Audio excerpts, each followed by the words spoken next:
Mor, né, que fez um contato com a Anvi para que esse seminário pudesse acontecer. Agradecer a Anvi, que entendeu os objetivos desse nosso seminário, que na verdade eu vou chamar de bate-papo, né, porque para nós temos uma atividade descontraída. E agradecer a vocês, né, que estão disponibilizando o tempo para vir aqui e assistir e se instruir e aprender um pouco, onde eu vou tentar, de alguma forma, passar as informações para vocês. Tá? Eu já fui apresentado, meu nome é Jean Françon, trabalho para a BCP e vim aqui conversar um pouco com vocês, tá, ok? Nosso assunto de hoje trata-se de pavimento de concreto para utilização na área urbana. Vamos lá. Então, falando um pouco da BCP, a BCP ela é o que a gente chama de Centro Tecnológico do Cimento. Nós estamos sediados no campus da USP, em São Paulo, e em conjunto com a USP a gente faz todo o desenvolvimento de pesquisa, tecnologias, justamente para fazer a difusão de sistemas e tecnologias à base de cimento para levar até o mercado, que é exatamente o que a gente está fazendo aqui hoje. É uma instituição que já existe há mais de 80 anos, presente no território nacional, e que, de alguma forma, contribui para o mercado, seja da construção civil, infraestrutura e tudo mais que compõe o nosso mercado nacional. Vamos lá.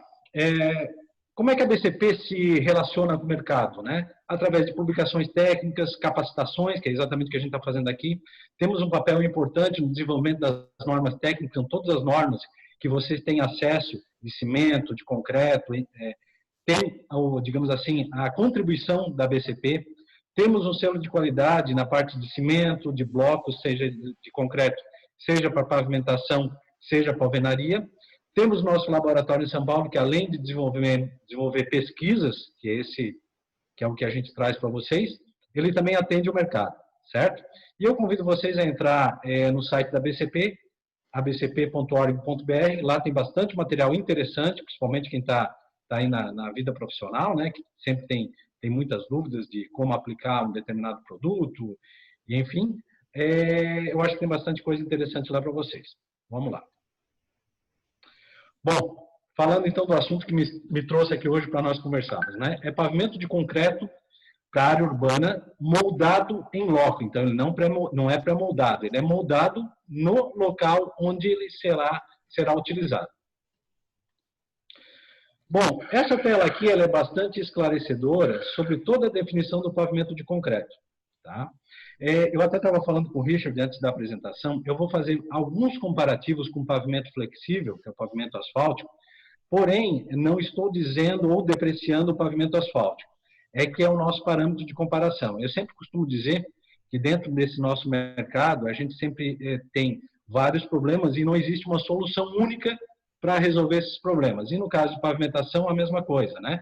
Temos o pavimento flexível, que tem vários tipos de aplicação, porém, o que eu venho trazer para vocês hoje é um outro tipo de pavimento, que é o pavimento de concreto, que tem o seu espaço. Concorre em alguns momentos com o flexível, mas ele tem o seu espaço de aplicação técnica específica.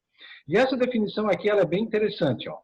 A pressão aplicada à subbase de um pavimento de concreto é 1/6 da pressão aplicada ao subleito de um pavimento flexível. O que eu quero dizer com isso? Que no pavimento de concreto, basicamente, todas as cargas que são aplicadas ao pavimento se concentram na subbase. Ao contrário do pavimento flexível, que chega até o subleito.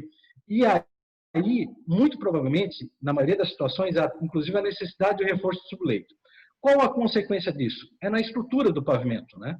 A estrutura do pavimento de concreto ela é muito mais simplificada. Eu tenho meu subleito, tenho a minha subbase e tenho o pavimento de concreto que desempenha dois papéis. Inclusive, eu fiz a setinha aqui ao lado, né, para fazer a comparação com o pavimento asfáltico. O pavimento de concreto, ele na parte superior, ele desempenha um papel de base e revestimento. Então, a estrutura do pavimento asfáltico, justamente porque a carga chega até o subleito, há necessidade de fazer um reforço, a subbase é praticamente a mesma, e eu tenho ainda duas camadas, uma camada de base e outra de revestimento, ao contrário no pavimento de concreto, que é somente base e revestimento fazendo o mesmo papel. Ok? Bom, quais são as características básicas de um pavimento de concreto urbano? Primeira coisa, é pavimento de concreto simples, e aí eu coloquei entre parênteses aqui, sem aço. ok? Ele não tem armadura na sua composição, nem barra de transferência, nem barra de ligação. O único momento que talvez eu utilize aço são quando eu tenho placas irregulares. O que seriam placas irregulares? Placas que não compõem o tamanho de um retângulo ou de um quadrado. Então, eu faço uso de uma barra, uma tela que tem a função que não é estrutural. Ela fica a 5 centímetros da parte superior para inibir retrações plásticas. Então, de maneira geral, o pavimento de concreto ele é um pavimento de concreto simples, sem aço na sua composição, o que ajuda muito na parte de custos. Tá? As juntas são espaçadas em pequenos panos, inclusive, da onde nós, digamos, estamos trocando muitas informações, é com o Chile, né? E lá, inclusive, eles têm um nome chamado que é de louças curtas, tá? Justamente porque formam pequenos panos. Esses panos podem gerar em torno de 1,5 m por 1,5 m, 2 metros por 2 metros aproximadamente, tá? E quando eu faço o corte do concreto, que eu vou mostrar na parte executiva, não há necessidade de fazer a selagem de juntas, porque essa junta tem apenas 3 milímetros, e o próprio material que está em suspensão, areia e tudo mais, faz a comatação dessas juntas, evitando com que a água que esteja na superfície penetre nesse pavimento. E uma coisa que está o desenho aqui embaixo, né? Por que tem um desenho aqui do frio, do calor, do quente, do frio, do sol, da chuva? É porque o pessoal pode se perguntar por que há necessidade de fazer juntas.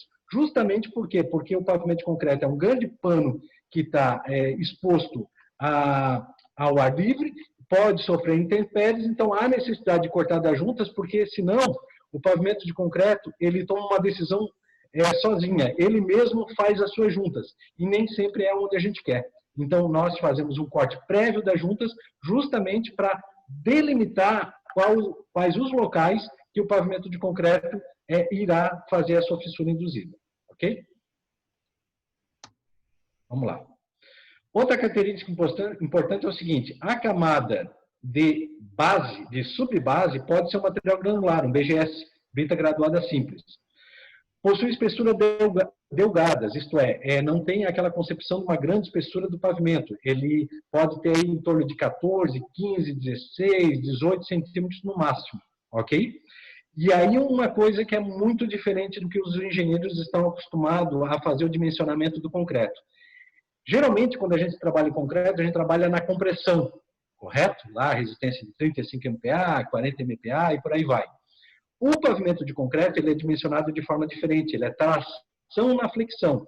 Então, quando a gente falar de resistência, a gente não vai falar mais em FCK, vai falar de FCTMK. E, geralmente, a resistência desse concreto, a tração na flexão, é em torno de 4,5 MPa. Ok? Bom, toda solução na engenharia, construção civil, arquitetura, enfim, e hoje tem que passar por o que a gente chama de tripé da sustentabilidade. E o pavimento de concreto ele não é diferente. O que é esse tripé da sustentabilidade? Sustentabilidade ambiental, econômica e social. Então, nas próximas telas que eu irei mostrar, eu vou atender a esses 3 requisitos da sustentabilidade. Primeira coisa que eu já quero destacar, uma característica muito legal no pavimento de concreto, é que ele não sofre deformação plástica. O pavimento de concreto, pelo fato dele ser rígido, ele não sofre afundamentos, trilhas de rodas ou buracos. Muito comum no pavimento flexível. Outra coisa que é muito interessante é que o pavimento de concreto ele tem uma superfície antiderrapante. Tá?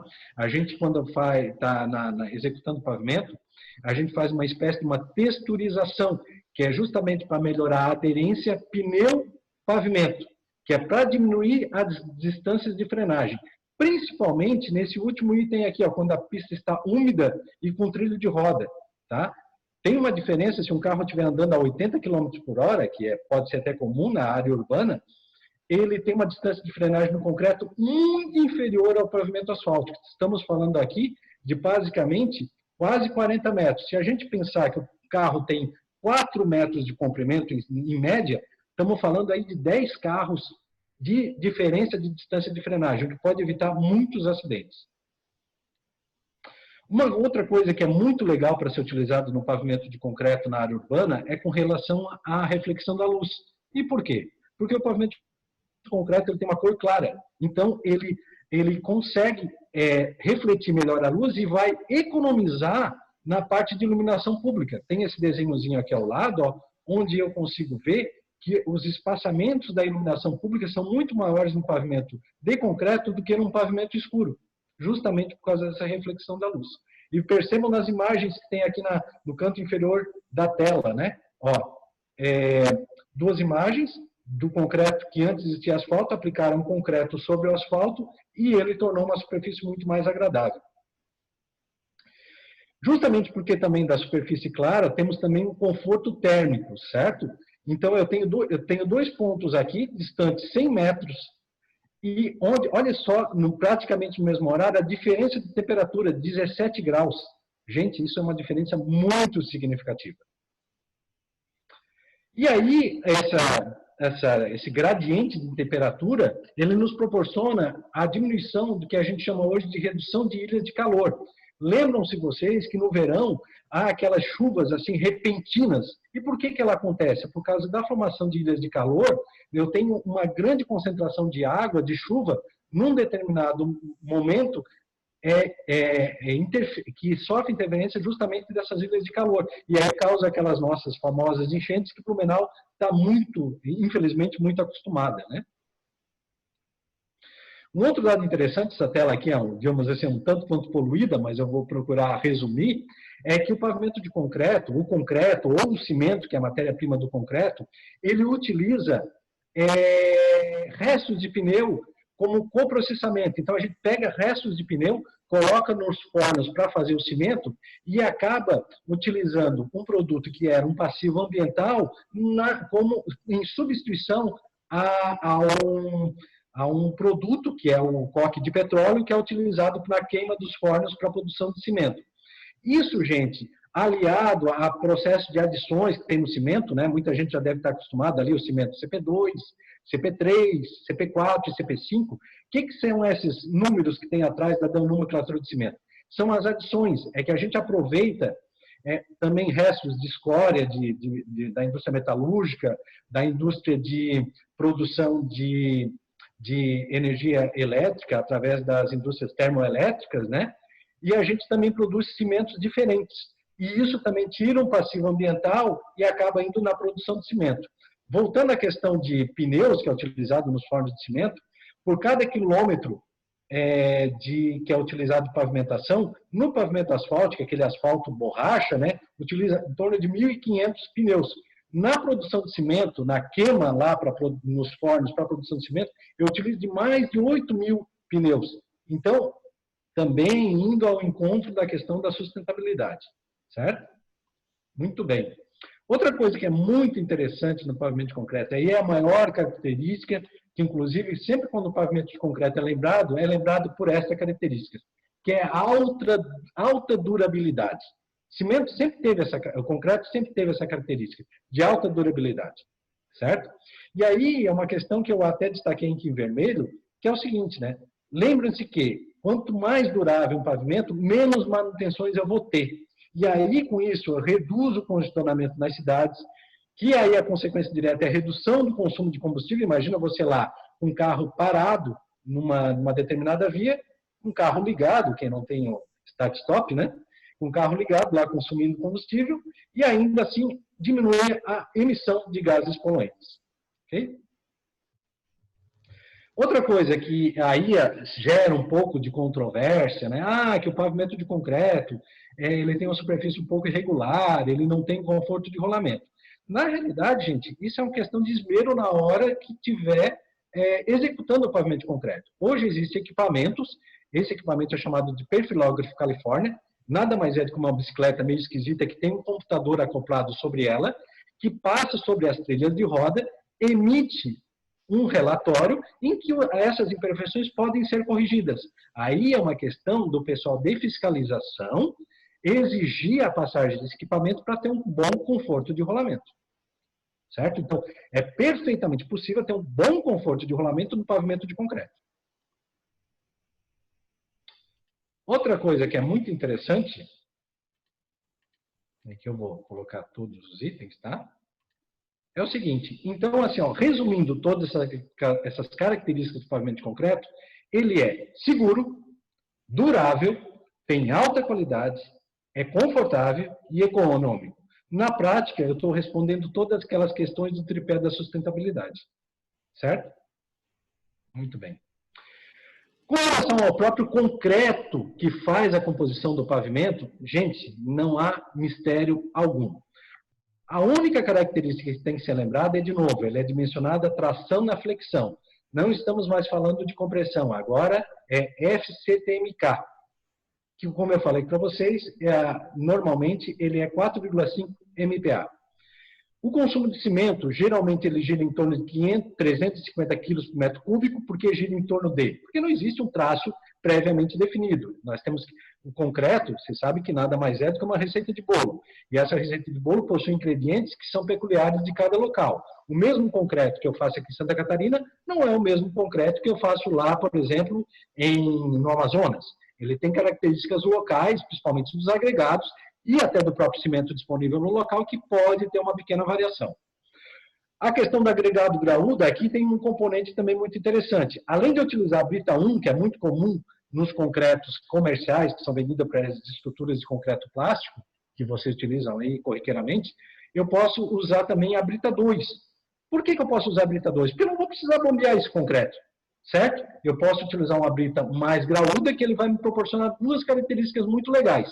Primeiro, vai estruturar melhor o meu pavimento, meu concreto. E a segunda, sempre quando eu tenho agregados de maior porte dentro de uma composição do concreto, ele me traz mais economia.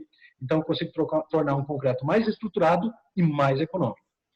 O aditivo nada mais é do que um redutor de água, porque o pavimento de concreto ele tem um slump muito baixo. Tá? Geralmente, os slumps que a gente está acostumado, que é a medida de trabalhabilidade, esses slumps a gente está acostumado a trabalhar no concreto aqui, nas estruturas de concreto armado, em torno de 10, mais ou menos 2, 12, mais ou menos 2. No caso do pavimento de concreto, ele é um slump menor, ele gira ali em torno. Se eu usar uma régua treliçada, que eu vou mostrar posteriormente para vocês, o slump gira ali em torno de 6, 7, 8 no máximo. Tá certo? E, claro, essa medida de trabalhabilidade está intimamente ligada ao tipo de equipamento que eu vou utilizar. Por exemplo, no caso de pavimento rodoviário, que não é o tema da nossa conversa de hoje, o slump é menor ainda, porque eu tenho equipamentos de grande porte, que a gente chama de pavimentadoras, e o slump, gente, pasmem, em torno de 2, 3 no máximo, porque eu tenho vibradores de alta potência que compõem esse equipamento. Bom, seguindo em frente, agregado miúdo, água, nada diferente, e às vezes eu posso ter a utilização de fibra, principalmente quando eu tenho um local onde eu tenho um ambiente muito agressivo, muito vento, por exemplo. Porque essas fibras são fibras de polietileno que são basicamente utilizadas para evitar fissuras de retração plástica. Certo? O abatimento eu já falei, fator de aguacimento muito baixo, como eu falei, ele é um concreto para atingir essa resistência, ele precisa de um fator de aguacimento baixo, e teor de massa girando em torno de 45% a 53%. De novo, né? Voltando aqui na tela. Gente, é uma composição de concreto perfeitamente obtida, depois o Cleiton pode entrar e falar sobre esse concreto se ele tiver à vontade, no final, na hora das perguntas, mas é um concreto perfeitamente fácil de fazer, não existe mistério nenhum. Basta apenas ter uma tecnologia do concreto apurada. Com relação à execução, gente, também não há mistério algum, todo mundo fica naquela neura, né? Ah, não, que pavimento de concreto é difícil de executar. Gente, não tem mistério algum. Eu tenho basicamente, para fazer concreto urbano, 2 tipos de equipamento. Um rolo vibratório, que é um equipamento um pouco mais sofisticado, tá? Poucas empreiteiras ainda têm disponível, porém, eu posso fazer ele com régua treliçada. A régua treliçada é um equipamento muito, digamos que, um custo muito baixo, fácil execução, tá? E que é bastante disponível aí no mercado. Então, as empreiteiras, de maneira geral, no caso de vier fazer uma licitação, já vão ter esse equipamento aqui com fácil obtenção, tá? E então ele é equipamento hoje, digamos assim, para começar pavimento de concreto, quem nunca teve uma experiência, é o mais adequado. É uma régua, que, como eu falei, é uma régua composta por treliças, ela possui vibradores no seu miolo, que fazem uma vibração na parte superior do pavimento de concreto e que andam sobre trilhos. Não há mistério algum.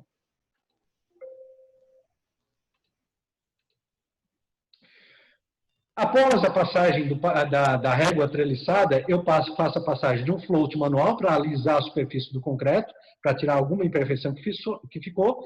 Faço uma texturização, que é aquilo que eu chamei para vocês, que melhora a aderência do pavimento com o pneu do automóvel, para evitar a derrapagem.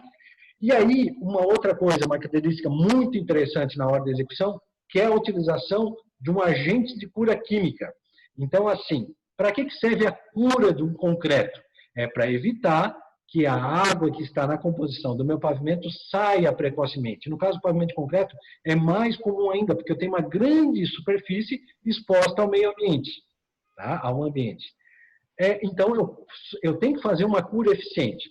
Gente, fazer aquela cura, ficar molhando, etc e tal, no pavimento de concreto não tem eficiência alguma. Então, se padronizou, inclusive isso faz parte das normas do DENIT, fazer a cura química. A cura química, ela é obrigatória, tá? Ela possui uma coloração clara, geralmente branca, porque é uma etapa tão importante que eu tenho que saber onde eu passei o agente de cura, certo? Ele é biodegradável, em torno de 15, 20 dias ele já se decompõe, mas é claro, né, a gente sabe que a cura no concreto, em torno de 7 dias, já é suficiente. Então, eu faço apenas uma passagem única, imediatamente, quando eu faço a execução do pavimento de concreto, alguns podem se perguntar, pô, mas esse líquido não vai se misturar com a composição do concreto, porque ele ainda está amolecido, ele ainda não atingiu o final de pega? Não.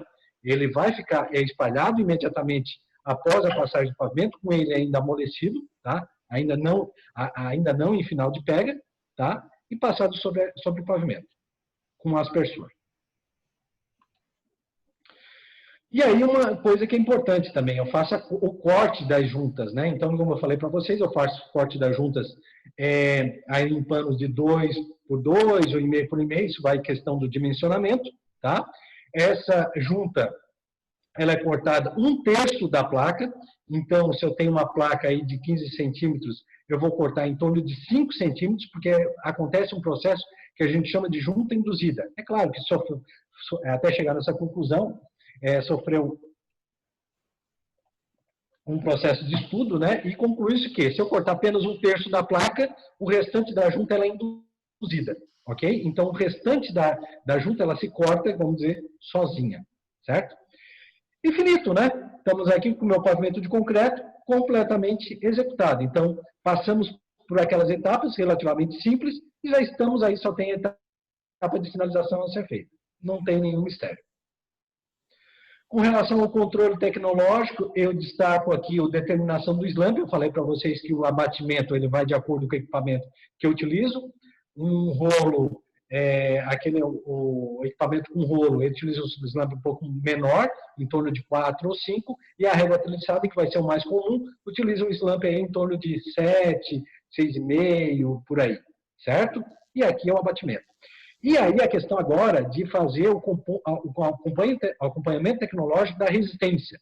De novo, é tração na flexão. Então, o equipamento que mede a resistência é um pouco diferente do equipamento de compressão. Inclusive, até o corpo de prova não é mais um corpo de prova cilíndrico, é um corpo de prova prismático. E aí tem uma norma da NBR que orienta como é que é feito esse ensaio. São os principais ensaios que são feitos para o acompanhamento tecnológico do pavimento de concreto.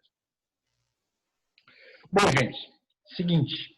Não existe solução na engenharia, na arquitetura, que não passe por uma avaliação de custo. Não adianta ficar aqui falando de belas características que o pavimento de concreto tem, realmente são características legais, se o custo não for condizente. E é o grande, digamos assim, a grande dúvida que paira na cabeça de todo mundo quando fala de pavimento de concreto. Então, eu trouxe aqui para vocês um estudo feito pela CNT, que é o órgão maior que tem no Brasil de transporte rodoviário, certo? Em que mostra o seguinte, aqui eu tenho um gráfico, que mostra que nos últimos 7 ou 8 anos, a principal matéria-prima do concreto asfáltico, que é o CAP, né? Cimento asfáltico de petróleo, teve uma subida significativa que superou 200%.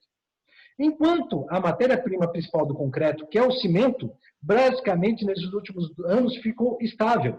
Então, aquela rotulação que o pavimento de concreto era o dobro, 3 vezes mais, aquela história toda, hoje em dia, no custo de implantação, e eu vou mostrar isso posteriormente, ficou praticamente equivalente.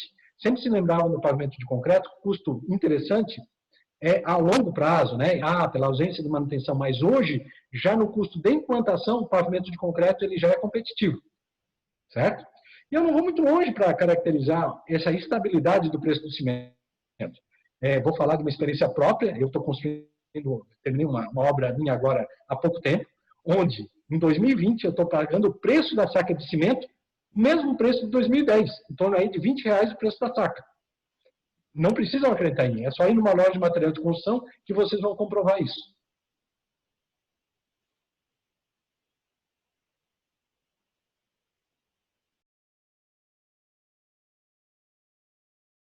De custos para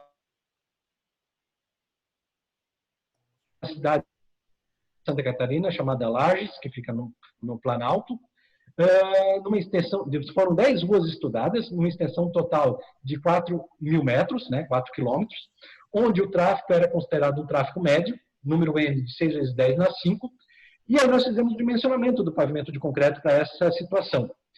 Qual foi os resultados do pavimento de concreto? Foi usado uma resistência de tração na flexão de 4,5 MPa, as dimensões das placas ficaram em torno de 1,5 m por 1,5 m. Foi utilizado no resultado como dimensionamento uma brita graduada simples de 15 centímetros e o pavimento de concreto simples, de novo, sem armadura, ficou com 14 centímetros para atender esse tráfego, certo? Está aqui a estrutura do pavimento de concreto, onde eu tenho, enfim, um CBR, que é a minha capacidade de fundação de 6%. É uma fundação com capacidade bastante pequena, mas lembram da característica da estrutura do pavimento de concreto, que a minha carga praticamente não chega na fundação, então me permite utilizar o pavimento de concreto em subbases com um CBR bastante baixo. E esse foi o resultado da estrutura do pavimento de concreto. E aqui nós fizemos um comparativo com o pavimento flexível. O que é o pavimento flexível? Foi feito uma subbase no dimensionamento com espessura de 25 centímetros, para aquela mesma situação de tráfego, tá, gente? Uma base de brita graduada de 15 centímetros de base e um revestimento de 5 centímetros. Quais foram os resultados que a gente obteve? Então, a gente comparou todas as 10 ruas, ok? Gente, na maioria das situações, o pavimento de concreto, já na implantação, ficou mais interessante no custo. Custo esse que chegou até, uma das ruas chegou a ficar até 16% mais barato do que o pavimento flexível na implantação. Algumas situações ele ficou empatado e outra até ele chegou a perder, mas na maioria ele ficou mais competitivo, certo? Aqui a composição de custo que foi feita, depois eu posso disponibilizar esse material para vocês fazerem uma análise.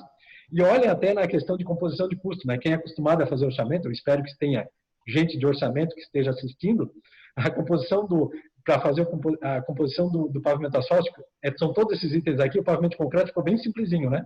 Foi composto aqui apenas de 5 itens, tá? Então ele é bem tranquilo de fazer a composição de custo. A única dificuldade que a gente tem é que a maioria das composições de custo que é feita para pavimento de concreto não está presente no SINAP, está presente só no ciclo. E isso já causa um certo tipo de problema. Mas, enfim, é uma questão que a gente tem que trabalhar isso ainda. Tá? Bom, a gente falou do custo de implantação, né? Mas qual é a grande característica do pavimento de concreto que eu já falei anteriormente? É a falta de manutenção.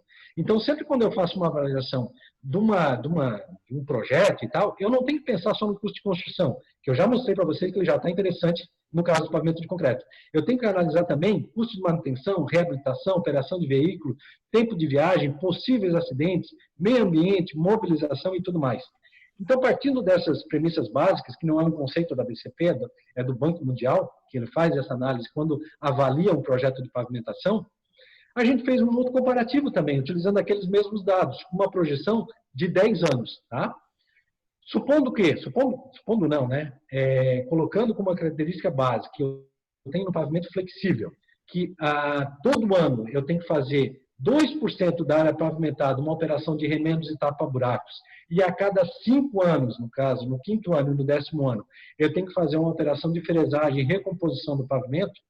Em contrapartida, no pavimento de concreto, no pavimento rígido, eu tenho que fazer apenas uma recomposição não, talvez uma operação de manutenção, de correção de fissuras, alguma coisa desse tipo, na ordem de 3%, eu tenho os seguintes números, né? Vejam só, estou aqui destacando em vermelho a diferença de custo de implantação, que no pavimento de concreto, na maioria dos casos, naquelas ruas específicas, o pavimento de concreto na implantação já ficou mais interessante. Porém, se eu levar todas aquelas questões de manutenção, operação de veículos, ambiente, eu chego a ficar, gente, no 10º ano, 50% mais em conta. Ok? Então, de novo, é claro que isso, gente, não dá para tomar como um número cabalístico. Ah, vai ser sempre isso? Óbvio que não. Gente que está acostumada a projeto, eu estava falando com o Richard antes, ele me falou que a característica principal da ANVI é o desenvolvimento do projeto, e vocês todos bem sabem que cada projeto tem uma característica específica. O que eu estou querendo mostrar é que o pavimento de concreto tem o seu espaço e ele possui características também na parte de custo que pode ser extremamente viável. Uma outra comparativa que a gente fez, aquele dali foi Santa Catarina, e agora de forma resumida, eu vou apresentar um exemplo que a gente fez no Paraná.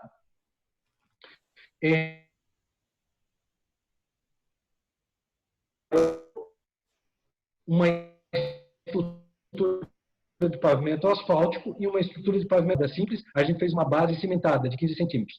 De novo, no custo da implantação, nesse caso específico, ficou mais interessante ainda, chegou a 34% de vantagem. E se levar em consideração operações de manutenções e tudo mais aquilo que eu falei, chegou a 71%. De novo, lembram-se, diferente daqueles, um pouco diferente daqueles números que eu apresentei. Por quê? Porque são características diferentes. Cada região tem uma característica peculiar. Mas, de novo, o pavimento de concreto já mostrou extremamente competitivo, certo? E aí, quem que eu convido vocês? Até mostrei uma figura de uma corrente que eu copiei do meu colega da BCP, Alex, que eu quero convidar vocês a fazer uma quebra de paradigmas. Gente, seguinte, o pavimento de concreto não é mais caro na implantação. Tá? Ele é bastante competitivo. E, de novo, outro paradigma, ele também não é difícil de executar. Ele tem uma simplicidade na execução e ele também tem um custo bastante competitivo. Isso que eu quero que vocês fixem bem na cabeça de vocês. Bom, para a gente já indo para a nossa parte final da nossa apresentação, quero falar um pouquinho de projeto. Claro, obviamente não temos nem tempo disso, né? Até, inclusive, eu quero me colocar à disposição do Richard, da ANVI, de a gente poder, num momento posterior, de falar especificamente de projeto para o pessoal da ANVI, falar especificamente de execução para os associados da ANVI. Eu acho que aqui eu estou fazendo digamos assim, uma apresentação superficial para vocês terem uma ideia geral do que é o pavimento de concreto e, claro, no momento oportuno a gente pode entrar nas minúcias. Vou passar apenas alguns dados básicos, como é que é a concepção do pavimento de concreto na parte de projeto. Então, o que é um projeto em si? Projetar uma estrutura que dê conforto, segurança, economia ao usuário durante um determinado período de tempo. Tem que pensar na fundação, meu CBR, nas deflexões, tráfego, contagem e classificação, e no concreto propriamente dito, que é a sua resistência. E aí vai me dar uma determinada espessura. Quando eu faço dimensionamento, gente, eu tenho uma série de requisitos que eu tenho que fazer uma avaliação. Não é, quando eu penso em pavimento de concreto, eu não posso pensar somente na espessura do pavimento em si. Existe uma série de requisitos que tem que ser avaliado. Ah, é muito complicado, é misterioso, etc. Vou dizer para vocês que não é. Porém, temos que fazer engenharia. Não dá para ser no chutômetro, certo? Temos que fazer um dimensionamento adequado. E aí existem vários métodos de fazer dimensionamento do pavimento de concreto, né? E aí eu estou citando alguns métodos aqui que são mais comuns, tá? Convido a vocês, existe um método de dimensionamento, na verdade é um software, vamos dizer assim, né? Que está disponível na internet, chamado Pavement Designer. Deixa eu ver se eu tenho aqui a página dele. Está aqui, ó, pavementdesign.org. Infelizmente, ele não é em português, né? Ele é em inglês, inclusive tomem cuidado com as medidas, que lá está em pés e polegadas, né? Mas que ele já ajuda vocês a fazer um dimensionamento prévio do pavimento de concreto, inclusive para ruas. Tem aqui o street, né? Que é para ruas, tá? Digamos assim, ele é um método bastante simplificado, em que se você tiver os dados disponíveis, vai ser muito fácil fazer o dimensionamento do pavimento de concreto. Mas, de novo, eu me coloco à disposição de a gente, num determinado momento, abrir esse leque e ensinar passo a passo o dimensionamento do pavimento de concreto. Bom, para facilitar a vida de vocês, a gente já fez um dimensionamento prévio, inclusive depois, Richard, eu vou disponibilizar isso para vocês, que a gente já fez diante de algumas situações, uma simulação de qual o dimensionamento do pavimento de concreto mais típico, né? Então, aqui, variando o meu tráfego, fixando a minha fundação, tá? Eu tenho que, um tráfego relativamente pequeno, de 10 na quinta, o meu dimensionamento do pavimento de concreto já deu uma subbase de 15 centímetros e uma base de revestimento, que é o pavimento de concreto, de 14. Se eu aumentar um pouquinho o meu tráfego, deixando fixa a minha fundação, eu tenho, deixando fixa a minha espessura de subbase, eu tenho um aumento da minha espessura do meu pavimento. Então, aqui já tem bastante leque do tráfego normal, que é rotineiro no meu meio urbano.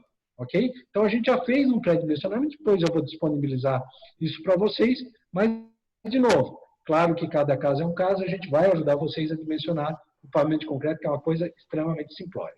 Tá? Uma coisa que é muito legal, isso eu não havia comentado contigo, Richard, e com quem eu tenho conversado.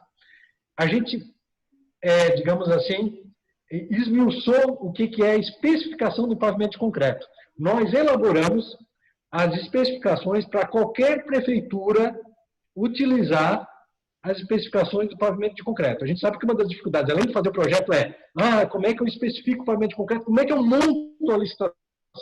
Gente, já temos isso pronto para vocês. Está prontinho para ser entregue. Como diz o outro, eu vou entregar o arquivo aberto, é só copiar e colar. Não tem mistério nenhum, vai facilitar bastante. Tá? Isso é um trabalho, como diz o outro, essa pandemia, né, o Covid, que nos enclausurou dentro de casa. E aí eu disse, vou desenvolver esse negócio que tantas vezes o pessoal me pergunta como é que eu especifico e tal. E aí a gente pegou e elaborou isso e está disponível para vocês. Bom, aí agora eu quero causar um pouquinho de inveja em vocês, tá? Todo o desenvolvimento desse projeto, inclusive eu quero fazer um parêntese, eu não sei se o Jairo da BESC está nos assistindo, mas a BESC é uma grande parceira da ABCP, a BESC é a Associação Brasileira das Empresas de Serviços de Concretagem, onde o Jairo é o presidente da BESC, foi uma das grandes, digamos assim, foi um grande parceiro nosso para trazer essa tecnologia do Brasil. Nossos irmãos chilenos, argentinos e mexicanos já utilizam o pavimento de concreto na área urbana há muito tempo. Esse gráfico aqui expressa em números essa utilização. Os argentinos já utilizam pavimento de concreto na área urbana. Olha esse gráfico em forma de pizza aqui. 51% da área pavimentada na área urbana é em concreto. É maior do que em asfalto. Certo? E por que eu causei um pouquinho de inveja? Porque a gente não pode ficar para trás, né? A gente tem que pegar, e na verdade é só uma brincadeira, né? A gente tem que pegar essas boas ideias e trazer para cá. E foi isso que a gente fez. A gente viajou por esses países para entender como é que eles usaram essa metodologia para a gente, como diz o outro, tropicalizar essa nossa metodologia. Aí eu trouxe aqui imagens, né? Eu acho que imagens falam mais do que 1000 palavras, né? Aqui imagens da Argentina, dessa pesquisa que a gente fez, do México mesmo, olha, aqui, concreto estampado, e, inclusive eles fizeram melhoramentos nisso, né? Concreto estampado, fica muito bonito. Aqui é uma situação, gente, no canto inferior direito, né? Em que eles nivelaram o pavimento com a calçada, então isso tornou um ambiente muito agradável e colocaram balizadores. Isso na área central é muito interessante. De novo, no México, aqui é a mesma coisa, nivelado via e calçada, ficou muito bonito, vamos dizer assim, né? Olha, em panos relativamente pequenos, aqui é a parte de ciclovias, e aqui, inclusive, eles estão usando pavimento permeável, estão vendo que tem uma estrutura bastante aberta, né, do pavimento, então são outros aprimoramentos do pavimento de concreto. Aqui no Chile, né, principalmente em Santiago, olha aqui ruas de bairros, gente, ruas num bairro com poder aquisitivo até relativamente baixo, mas usando de maneira geral. Tenho fotos aqui que eu não trouxe, que são da Colômbia, também eles utilizam bastante, principalmente em Bogotá. Tá? Chile de novo. Ó. E aí me perguntam, sim, e no Brasil, como é que está a situação? Ainda é relativamente pequena, porém nós já temos alguns exemplos. Acho que está aqui perto de nós, né? Curitiba, que foi a grande precursora, né, dos corredores de ônibus, foi exportado para o mundo inteiro, né? Até inclusive deve botar o nome em inglês em BRT, mas isso nasceu em Curitiba, os corredores de ônibus. E lá, Curitiba já está utilizando não só nos corredores de ônibus, como também em outras vias, aqui Avenida Iguaçu, ruas de bairro, ruas Luiz Gaspari, Presidente Faria, várias ruas de bairros, né? Aqui, ó, vários exemplos. Esse aqui é interessante, ó. Essa daqui do canto direito tem aqui um pavimento asfáltico, tem um pavimento de concreto. Esse pavimento de concreto já tem cerca de 8 anos, nenhuma intervenção. O pavimento asfáltico que está aqui do lado, que inclusive tem um tráfego menor, já teve intervenções, tá? Curitiba, de novo, aqui, ó, os corredores de ônibus que eu falei para vocês, a linha verde e tal, é muito legal. De novo, Curitiba tem bastante exemplo. Aí, já indo já de Curitiba, né, indo mais para o interior do Paraná, o acesso ao Porto de Paranaguá, onde eu tenho, inclusive, tráfego de caminhões. Porto Alegre, né, Avenida Brasiliano Índio de Moraes, Avenida Teresópolis, terceira perimetral em Curitiba, perdão, em Porto Alegre. Opa, vou voltar aqui que eu passei rápido. Avenida Farrapos, Vispressa em Belo Horizonte, Recife, Avenida Gnome Magalhães, Boa Viagem, Rio de Janeiro, aqui Avenida Brasil, Belo Horizonte, Minas Gerais, corredor de ônibus em Brasília, Avenida 9 de Julho em São Paulo. Aqui eu estou mostrando, aqui no Paraná Cidades, já existe uma parceria da BCP com Paraná Cidades, né, que é, digamos, é análogo ao nosso Badesc Cidades, que é uma agência de fomento, que inclusive firmou uma parceria com a BCP, no qual a BCP também pretende fazer isso com o próprio Badesc, onde o Badesc Cidade já, digamos assim, estimula e já está fazendo uma bateria de treinamentos com todas as associações de municípios no qual o Paraná Cidades compõe, fazendo justamente os treinamentos na parte de pavimento de concreto. Bom, para finalizar, eu quero só trazer dois trechos da nossa Constituição, que vai muito ao encontro do que é a atividade do gestor público, que são as seguintes, né? Que o gestor público tem que prestar o serviço público sem onerar os cofres públicos, ao ponto de causar desperdício. Ok? Isso está na nossa Constituição. E trata-se de obtenção do melhor resultado estratégico possível de uma determinada alocação de recursos financeiros.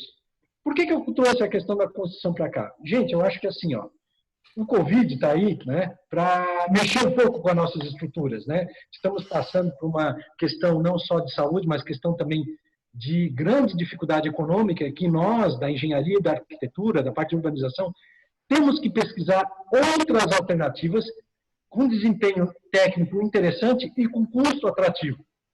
Por isso, eu quero convidar vocês e me coloco à disposição de levar essas informações, espero que também pessoalmente, num determinado momento, para a gente abrir essas contas e mostrar para vocês que o pavimento concreto é uma alternativa extremamente viável, sob o ponto de vista econômico, ambiental e social.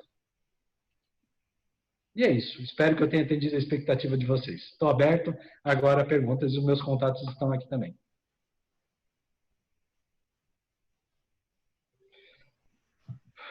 Djalma, obrigado, né, pela apresentação aí. Não sei se o Cleiton da Max More tem algum comentário a fazer ainda, e depois, em seguida, eu passo para algumas perguntas que foram colocadas no chat, eu anotei aqui para passar para você aí, tá, Djalma? Tá. Pessoal da Max More, o Rafael, o Christian, o próprio Cleiton, alguma colocação? Gostaria de endossar, né, a apresentação do Djalma a título de concreto, né? Hoje a tecnologia do concreto evoluiu muito nos últimos anos, tá? E o pavimento de concreto hoje nos traz tranquilidade para desenvolvimento, tá? Em tecnologia de agregados, principalmente resistência à abrasão é muito importante nesse sentido, né? O próprio módulo de elasticidade, enfim, o que traz a questão do estudo do projeto, né? Nós também da tecnologia do concreto, representando a engenharia de materiais, também evoluiu e pode evoluir mais nesse sentido. E fico aberto a perguntas, caso tiver alguma coisa relacionada ao próprio concreto em si na aplicação. Ok, Richard. Se quiser fazer perguntas para nós, assim, eu, Vamos lá, eu tenho algumas também à colocadas disposição. aqui para o pessoal que estava assistindo.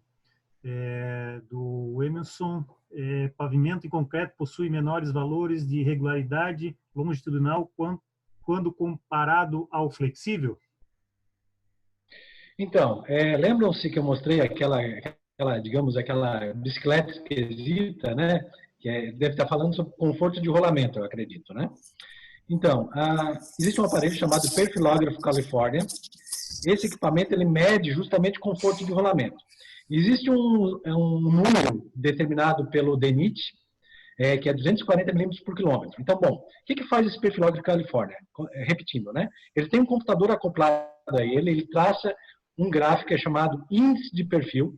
Esse número ele tem que ficar dentro desses números estabelecidos pelo DENIT, que é um número extremamente confortável, que são os números justamente que foram copiados dos Estados Unidos. Quem já teve o prazer de andar nas autobahns americanas, né, as roads, né, percebe, às vezes nem percebe que está andando sobre um pavimento de concreto, de tão confortáveis que elas são.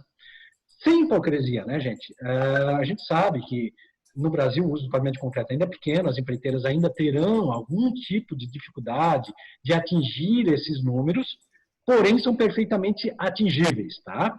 Novamente, a BCP, como entidade fomentadora de tecnologias à base de cimento, e como consequência o concreto, estamos aqui à disposição, a gente tem ajudado, inclusive, né?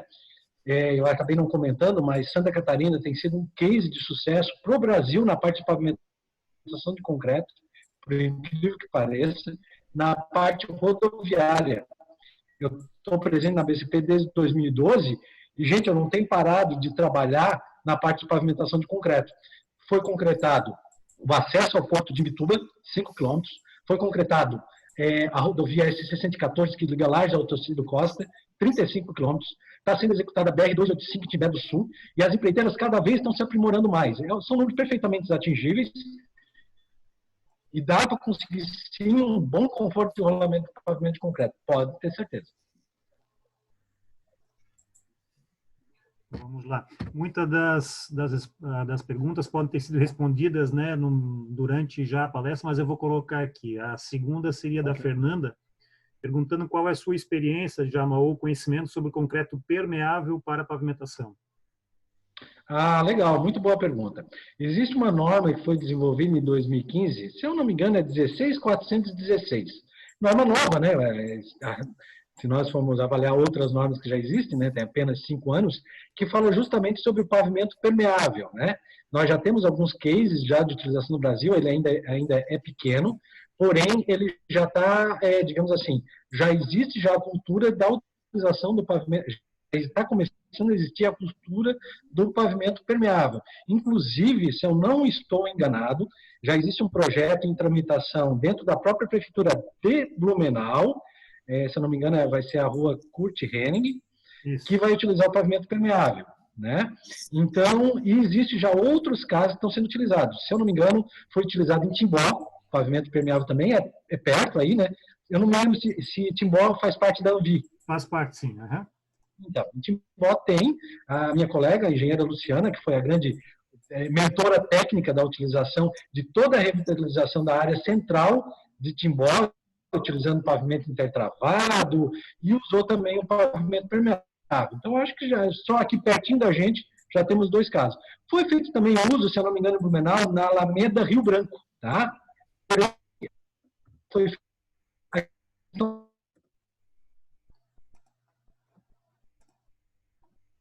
Djalma está cortando um pouco a ligação, o áudio, não sei se só para...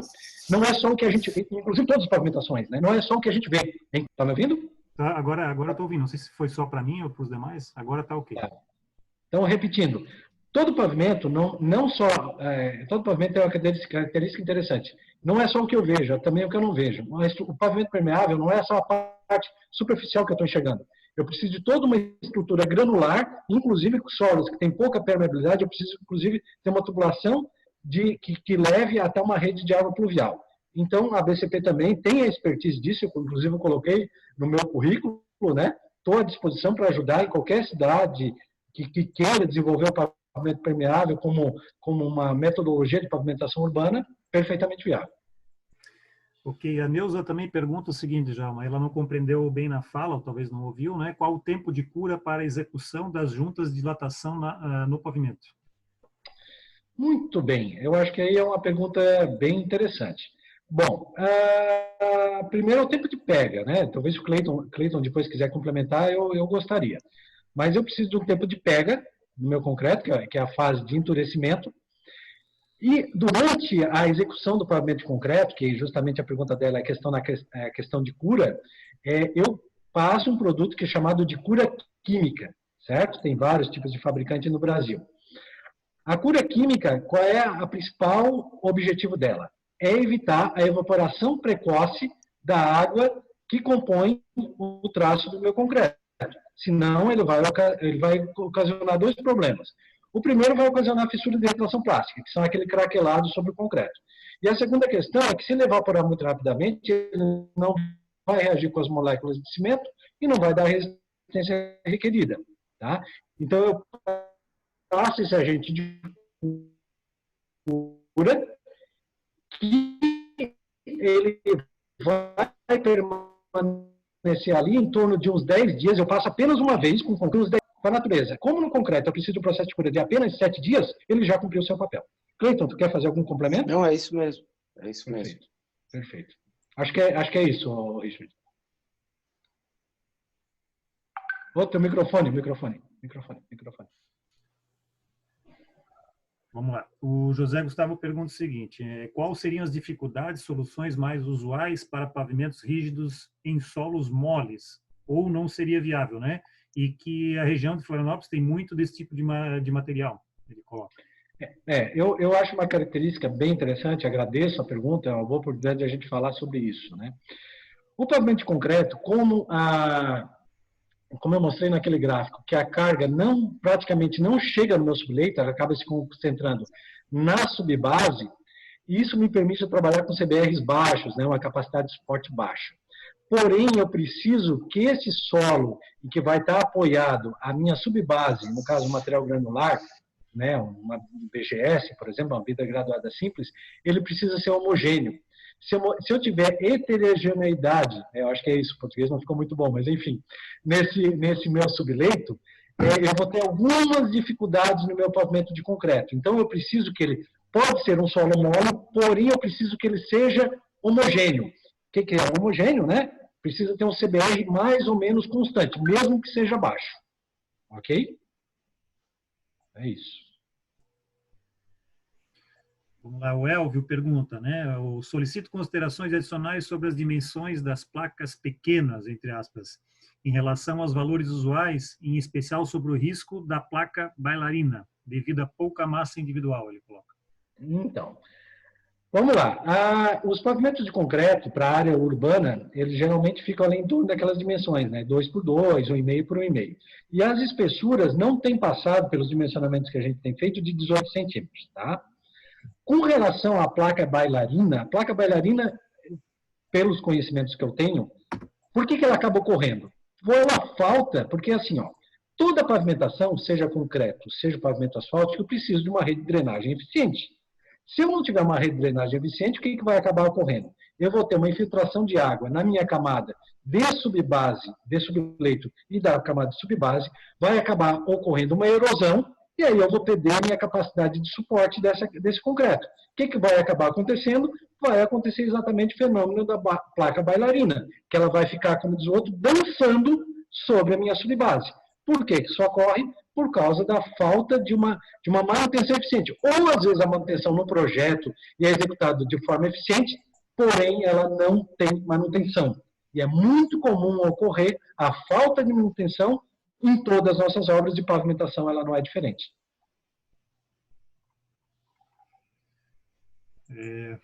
Vamos lá. Aqui acho que já João José Júnior coloca qual o tempo de cura mínimo para liberar a pista para tráfego? Ótima pergunta. Pô, mais uma agradeço. Eu não combinei isso com ele, tá? Nem conheço, na verdade. Excelente pergunta. Uma das questões que mais o pessoal, digamos assim, fica torce o nariz, né? Quando fala para mente concreta. Eu vou ter que esperar 28 dias para liberar o tráfego? Gente, assim, ó. A idade de controle, de maneira geral, nos concretos, realmente é 28 dias. Porém, eu posso trabalhar com idades inferiores. Eu posso trabalhar, inclusive, com 7 dias, com 6 dias, mudando o traço do meu concreto, aumentando a taxa de cimento, mas de uma forma controlada, porque muito cimento pode provocar fissuração. E também eu posso trabalhar com o tipo de cimento. Existem alguns locais que eu preciso ter uma alta resistência inicial. Aí eu tenho o meu cimento chamado CP5, ok? Então, eu posso trabalhar com idades inferiores. E na área urbana, gente, o que eu posso fazer? Eu, literalmente, posso liberar o tráfego no dia seguinte de um tráfego local apenas de automóveis. É claro que a parte de ônibus e caminhões, eu tenho que aguardar a idade de controle, que eu posso puxar do 28 para 15, para 7 dias, como eu fiz já em obras em Santa Catarina, por exemplo, a obra que a gente fez na EC 114, a idade de controle a gente puxou de 28 para 7 dias. Com 7 dias eu já estava liberando o tráfego com 80% da resistência, mudando somente a quantidade de cimento, nem precisamos mudar o tipo de cimento. Tá? E no caso da área urbana, eu posso liberar o tráfego de automóveis local já no dia seguinte, porque é um tráfego extremamente leve. Restringe a parte de caminhões e de ônibus, e no dia seguinte eu já posso passar a parte de automóveis. Muito tranquilo. Complementando aí, Djalma. Oi. Sim, isso é uma característica da especificação, né? Se a obra tem necessidade de um tráfego com 7 dias ou delimitar veículos leves, o controle disso pode ser feito no concreto, com certeza, através da engenharia de materiais. Isso é tranquilo. Já, mas eu só queria voltar na pergunta da Neuza. Ela coloca aqui que acho que ela não deixou clara a pergunta dela, né? Quando ela fala ali o tempo de cura para a execução das juntas de dilatação do pavimento, né? Ela coloca aqui a execução da junta de 1/3 da espessura do pavimento é realizada após quanto tempo de cura? Após a cura total do cimento ou faz isso antes da cura total, né? Tá, Neuza. Então, na verdade, a gente não está falando de cura, a gente está falando de pega. Tempo de pega do meu concreto, que é a hora que ele está endurecido. O momento correto de eu fazer o corte das juntas é quando o meu concreto atingiu o final de pega. Ele ainda é um concreto jovem, com baixíssima resistência, mas é exatamente o momento em que eu consigo apoiar uma máquina de corte. Enquanto ele está amolecido, eu não consigo apoiar uma máquina de corte. Se eu atrasar muito o corte, acontece o fenômeno que a gente chama de concreto que toma a sua decisão. Se eu atrasar muito o corte, o próprio concreto ele começa a retrair e expandir e se corta sozinho. Então, indo direto ao ponto no que ela perguntou. O momento correto para eu cortar juntas, que é no meu final, exatamente no meu final de pega. O meu final de pega acontece mais ou menos, isso varia um pouco, de acordo com a minha composição, tipo de cimento, tipo de agregado, e com o meio onde ele está inserido, mas gira em torno entre 6 e 10 horas. Existe um método muito simplório de avaliar isso, que é o seguinte. Concretei a minha placa, tá ali, ele está amolecido ainda. Eu pego um pedaço de metal, um prego, por exemplo, e fico tentando riscar o meu concreto. Enquanto o meu concreto não riscar, isto é, ele continuar afundando, não é o momento de corte. Pega, é o momento exato que eu consigo apoiar o equipamento, é o momento exato que eu faço o corte. Acho que agora eu respondi a pergunta dela. Cleiton, quer complementar?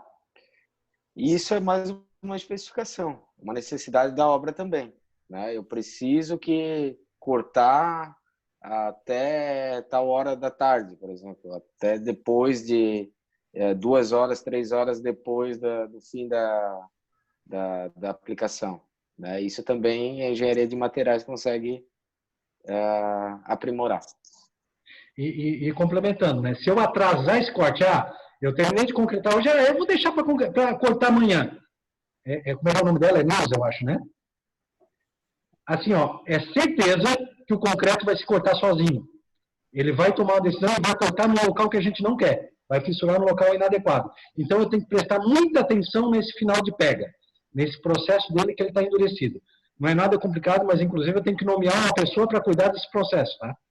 Que eu chamo que é a pessoa de cortes. É muito importante.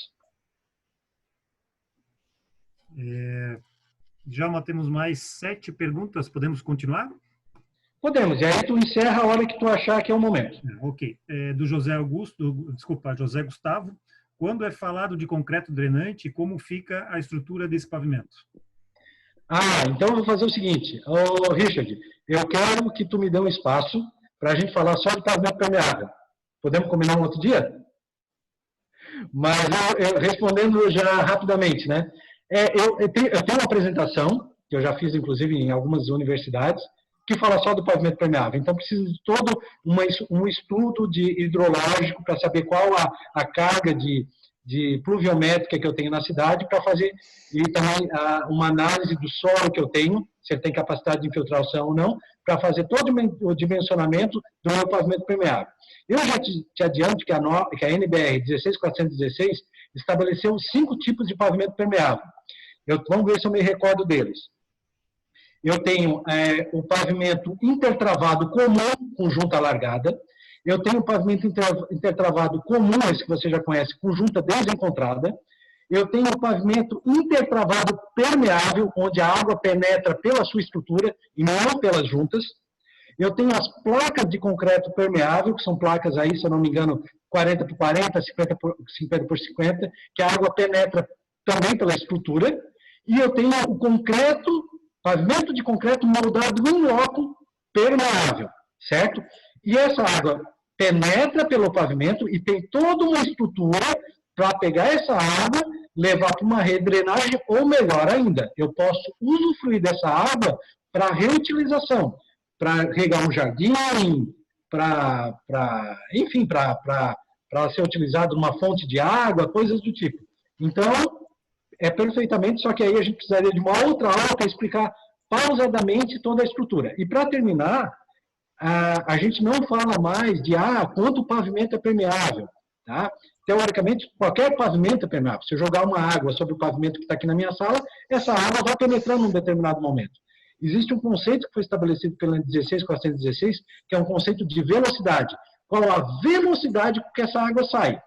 Quais os problemas das inundações, por exemplo, na área central, que tem aí nos arredores de Blumenau, ou propriamente Blumenau? Tem uma chuva torrencial e, como o pavimento não tem capacidade de tirar essa água da camada superficial, acaba inundando. Então, o conceito da norma é conceito de velocidade. Qual a velocidade que eu vou tirar dessa água que está sobre esse pavimento rapidamente? Perfeito? Vamos adiante. Só uma questão, Djalma, eu não sei se tu estás com o microfone ou perto do que falando, e quando tu fala, está meio que distorce aí, dá um chiado. Tu sabe por quê?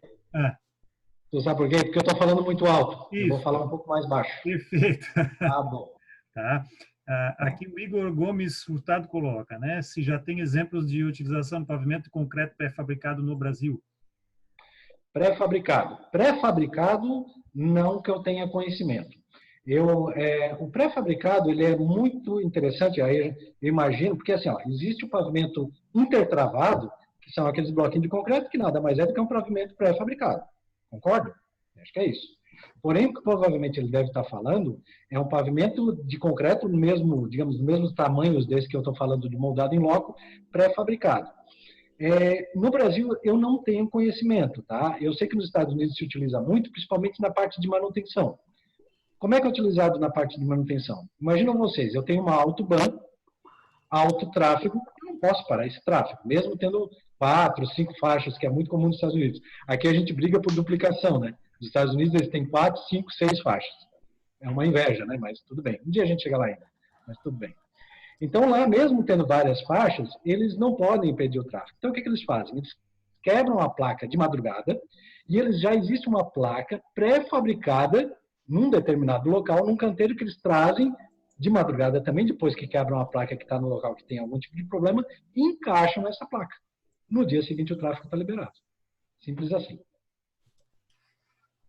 Ok, vamos adiante. O Bruno pergunta, se não se pensa na utilização de concreto autoadensável para pavimentação. Assim, isso tem muito a ver com os equipamentos que é utilizado, né? Na verdade, o conceito de utilização do pavimento de concreto é muito pelo contrário, é um concreto com slump muito baixo. Os slumps que a gente tem trabalhado são na ordem de 2 ou 3 com pavimentadora de forma deslizante, que digamos são as Ferraris para a utilização do pavimento de concreto. No caso da área urbana, é utilizado as éguas treliçadas. E o concreto autoadensável, acho que o Cleiton até pode me ajudar, o problema é a estanqueidade, né? Como é que eu vou utilizar um concreto autoadensável numa via? Eu vou ter, porque ele é um líquido, né? Ele é super fluido. Então ele vai acabar saindo pelas formas. É difícil ter estanqueidade da forma. Não sei se o Cleiton gostaria de me ajudar nesse aspecto.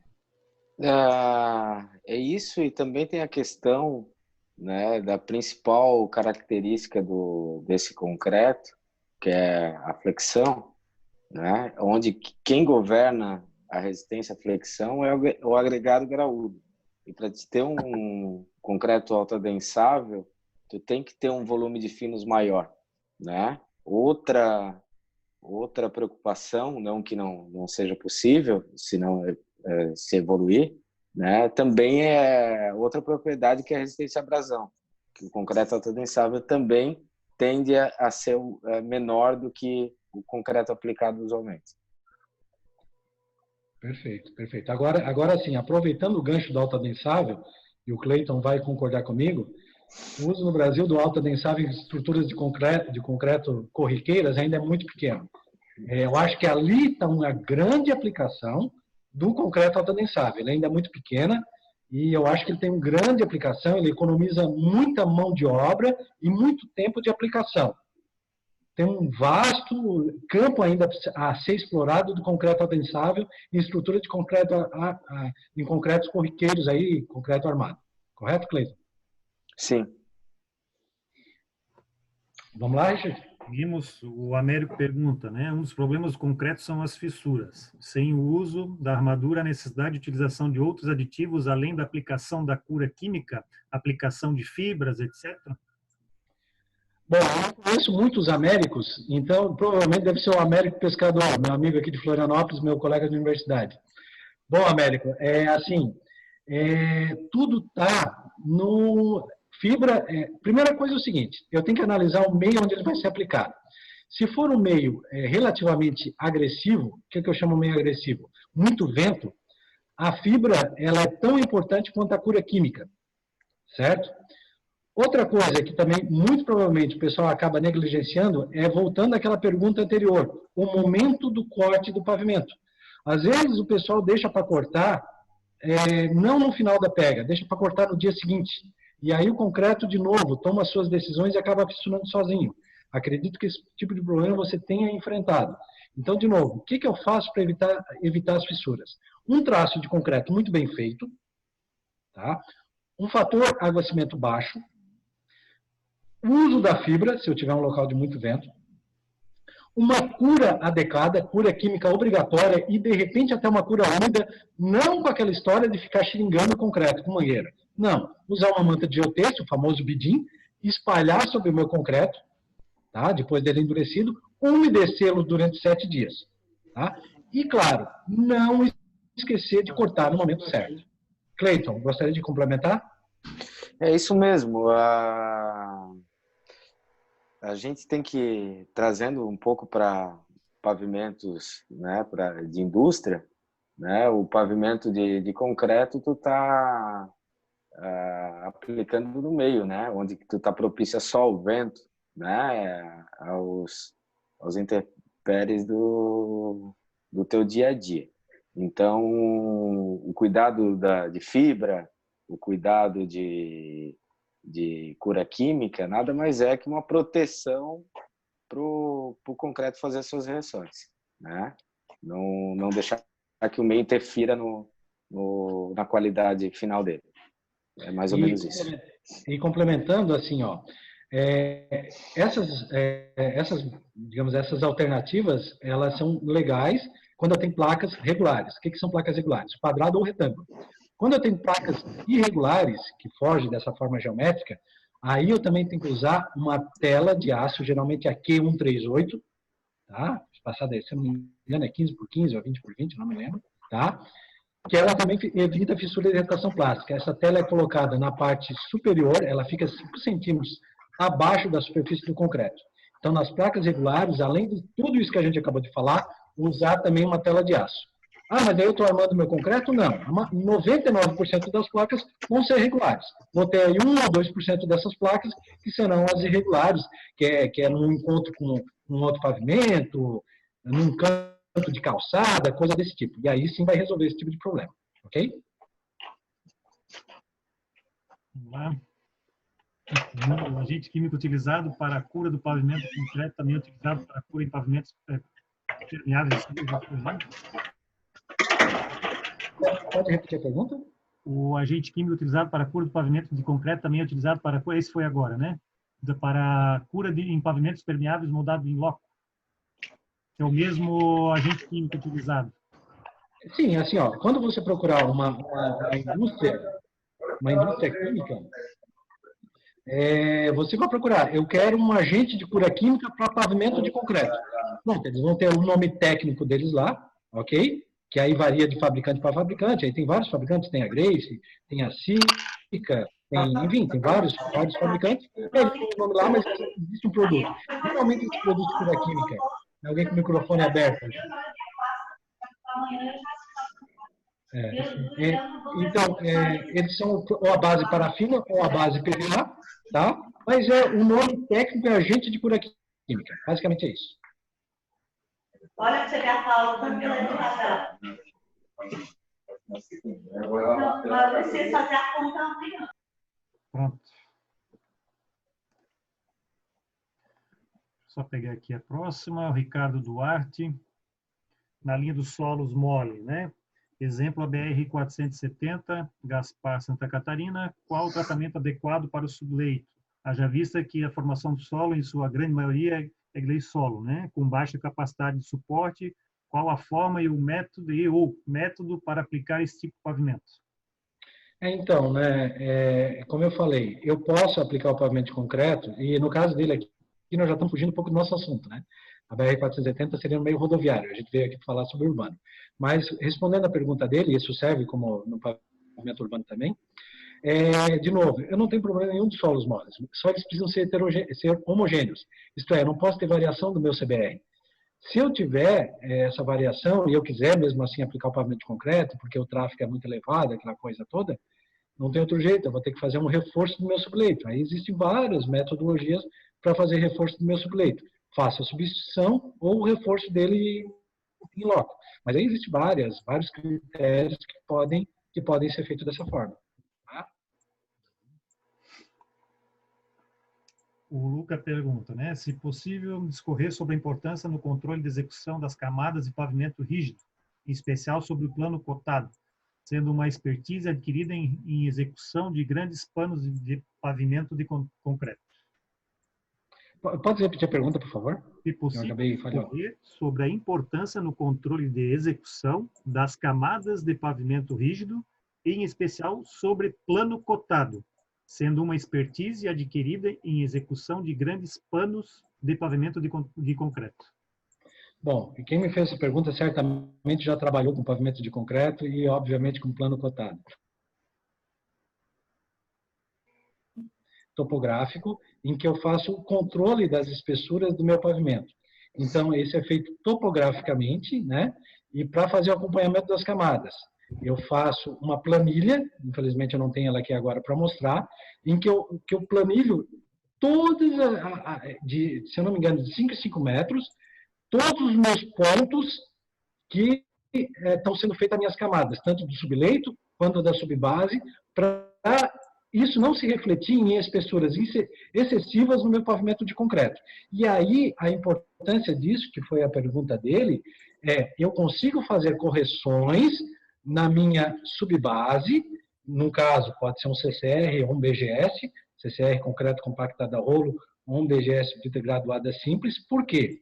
É muito mais barato e mais fácil eu fazer a correção da minha subbase. Por quê? Porque a minha subbase, em brita graduada simples ou em concreto compactado a rolo, ela é muito mais em conta. Meu pavimento de concreto vai me consumir 350 quilos por metro cúbico.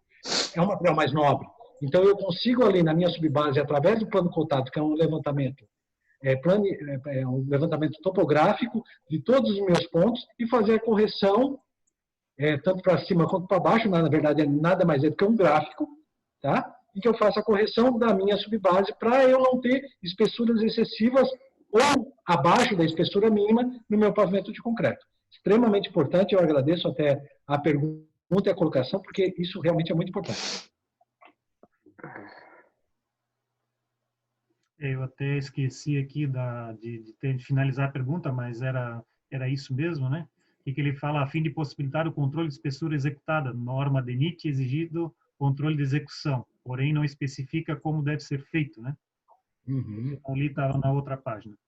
Acho que podemos passar adiante aqui o Gustavo Guimarães, né? Para esses pavimentos urbanos com baixa espessura, é preciso colocar alguma tela e sobre a lona ainda precisa utilizá-la? Então, de novo, a lona, ela não é necessário ser utilizada, tá? A não ser que eu encontre, por exemplo, eu acabei de fazer a minha subbase, ou em brita graduada ou em concreto compactado a rolo. Eu percebo alguma imperfeição. Então, a lona, eu posso utilizar ela como se fosse um band-aid, tapar uma pequena imperfeição, para não recompor ali a minha camada de subbase. Ok? Mas em toda a extensão do pavimento, eu só utilizo a lona quando eu faço um outro processo, que a gente pode chamar numa outra aula, chamado white-top, tá? Que é pavimento de concreto sobre pavimento asfáltico degradado. Aí eu tenho que fazer, em algumas situações, a utilização da lona, certo? Com relação à utilização da armadura, vou repetir aquilo novamente. Estamos falando, gente, de concreto simples. Não há necessidade de armadura. Quero deixar isso muito bem frisado, tá? Porque isso impacta de forma significativa do custo. E não há necessidade, é um concreto de alta resistência. Quando é necessária armadura? Somente em placas irregulares, com forma geométrica diferente do quadrado ou do retângulo, para evitar fissuras de retração plástica. Ok? Vamos lá, João José Júnior, as questões geométricas como superelevação e superlargura, existe alguma particularidade? Não existe nenhuma particularidade. Eu vou usar a mesma metodologia que eu já faço para os pavimentos flexíveis que eu já estou acostumado. É necessário e tem que ser feito. Aí a pergunta da Priscila Rosa Pizzuti aqui, qual a melhor forma de fazer a transição do pavimento rígido para pavimento flexível? Excelente pergunta. Eu faço o que a gente chama de uma placa de transição. Eu não posso terminar de topo, né? Vou colocar assim com as mãos, né? Eu não posso terminar de topo aqui o meu pavimento asfáltico, que eu vou começar um pavimento de concreto. Se eu fizer isso, como eu tenho módulos diferentes, o meu pavimento asfáltico, com o tempo, vai acabar formando um degrau em relação ao pavimento de concreto. Então, eu tenho que fazer uma placa de transição no pavimento de concreto. Uma placa que fica embaixo do meu pavimento asfáltico. Ela tem altura variável, começa com uma altura de aproximadamente 5 centímetros por aí, e ela vai aumentando a sua espessura até chegar na altura do pavimento. E sobre ele vai o pavimento asfáltico, ok? Então, é o que a gente chama de placa de transição. Se ela precisar, tem o meu e-mail aqui nessa última tela, ela pode me fazer lembrar e eu mando um desenho esquemático para ela, se ela achar que é importante. Pessoal, eu até coloquei ali para a gente não fazer mais perguntas, a gente respeitar a questão do horário e fazer as considerações finais. No painel ali tem o e-mail, né, do Djalma, tem o contato dele, né? Eu gostaria de agradecer a todos os participantes, os inscritos, dizer que a gente pode realmente, Djalma, fazer aí em outro momento, né, mais a fundo, outras especificações, deixar a palavra aí com o Christian Mohr, da Max Mohr, para as considerações finais também como apoiador do evento. Por fim, o Djalma poderia também fazer suas considerações, não sei se o Rafael ou o Cleiton tem também. E agradecer mais uma vez a vocês, né? E muito obrigado aí. E a Anvi também fica disponível para o que for necessário aí, tá ok? Christian, com a palavra, só abrir teu microfone.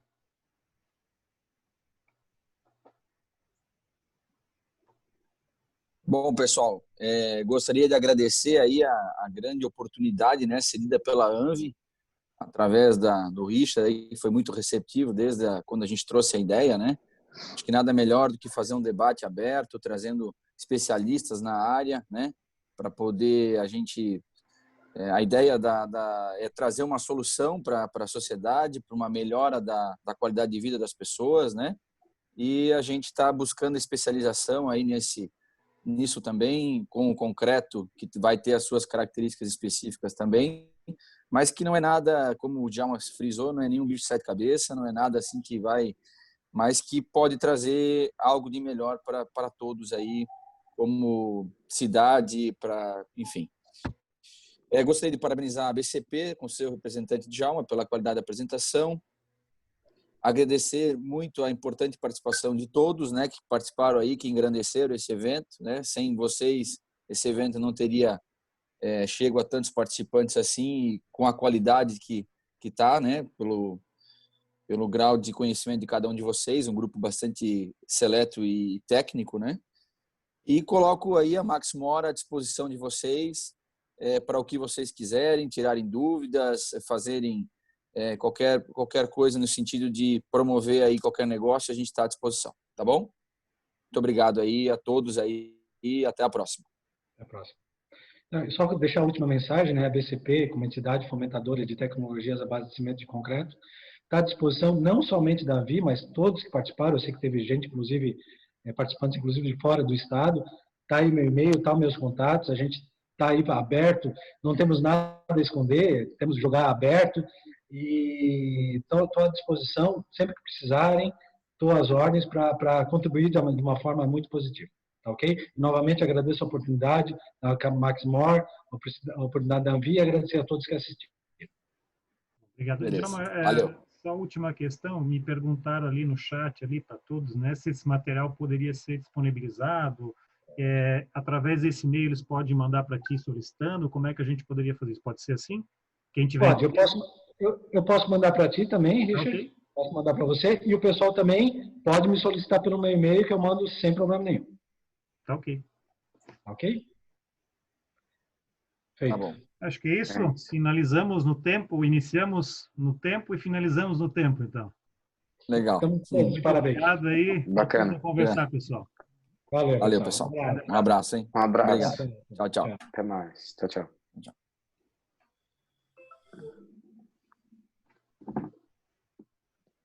Tchau.